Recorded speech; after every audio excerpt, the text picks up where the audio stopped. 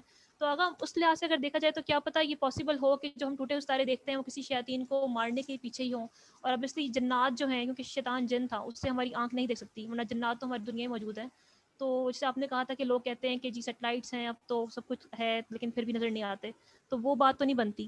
اور آگا ایک اور بات میں نے کرنی تھی کہ مطلب ایسے یہاں کیونکہ آڈینس سسٹم میں کرنا چاہ رہی ہوں کہ جیسے آپ نے جو آیت پڑھی تھی اس کی جو گریوٹی کی جو بات ہو رہی تھی کہ میں نے زمین پہاڑ میں گاڑ دیے، تو ایک اور آیت ہے کہ اس میں ہے کہ ہم نے زمین جو ہے نا زمین پہاڑ گاڑ دی ورنہ زمین اپنی جگہ سے ڈگمگا جاتی. تو میں حیران ہوتی ہوں کہ ماشاء اللہ جیسے گریوٹی کا جو ہم نے فارمولا پڑھا تھا مطلب اپنی اس میں فزکس کی بکس میں، تو اس میں جو میجر کنٹریبیوٹر جو تھا وہ میس آف ارتھ تھا. اور اگر میس آف ارتھ ہی کم ہو جائے تو ابویسلی گریوٹی ختم ہو جائے گی. اور خدا نے یہ بات کتنا پہلے ہی بیان کر دی ہے کہ اگر میں نہ کروں مطلب یعنی اگر پہاڑ نہ ہوتے، کیونکہ ابویسلی وہ میس ہیں زمین کا کافی زیادہ میس کنٹریبیوٹ کر رہے ہیں، اگر نہ ہو تو زمین ڈگمگا جائے. اور جس طرح آپ نے وہ بات کی تھی کہ نہ نظر آنے والے، وہ آپ نے کوئی اور آیت کو بتا رہے تھے کہ نہ نظر آنے والے ستونوں پر ہم نے آسمان کھڑا کر دیا. تو آپ نے بھی آگا شروع میں آپ نے مجھے یاد ہے آپ نے خطبے میں آپ نے بتایا تھا کہ الیکٹرومیگنیٹک فیلڈ ہے جس کی وجہ سے ہماری جو کائنات ہے پوری کھڑی ہوئی ہے. تو وہ اتنی مطلب خوبصورت ہے ہمارا مطلب یعنی جو ہے مطلب لوگ پڑھتے بھی ہیں اور پھر بھی نہیں سمجھتے کہ کیوں مطلب سائنس کو بھی پروف سائنس اب جا کے پروف کر رہی ہے باتیں. اور ماشاء اللہ سے جزاک اللہ آگا مطلب بہت زیادہ فائدہ ہو رہا ہے آپ کی اس کا. جزاک اللہ. الحمدللہ. اس میں سوال میرے خیال میں کوئی نہیں تھا، مجھے سوال نہیں ملا. آگا سوال بس شروع والا ہی تھا، سوال بس شروع والا ہی تھا کہ شاید ہی پاسبل ہو ٹوٹے ہوئے ستاروں والا کہ ہم دیکھ سکتے ہیں. جزاک اللہ. کوئی اور سوال ہے؟ اگر ہم نے جلدی اس لیے ابھی 5 منٹ ہمارے پاس ہیں اور ہم نے جلدی اس لیے ختم کر دیا تھا کہ تاکہ سوال اگر آپ کے پاس ہوں.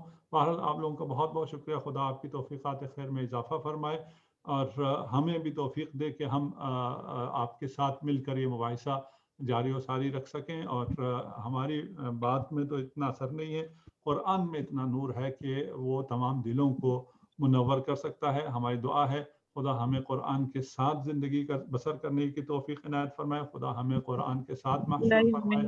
خدا ہمیں قرآن کی شفاعت سے بہرمند فرمائے. خدا ہمیں قرآن فرجہ الشریف کے اعوان و انصار میں قرار دے. زمانہ عجل اللہ فرجہ الشریف کے ظہور میں تعجیل کے لیے بآواز بلند صلوات. اللہم صلی علی محمد و آل محمد وعجل فرجہ. ایک ریکویسٹ کرنی تھی آغا صاحب.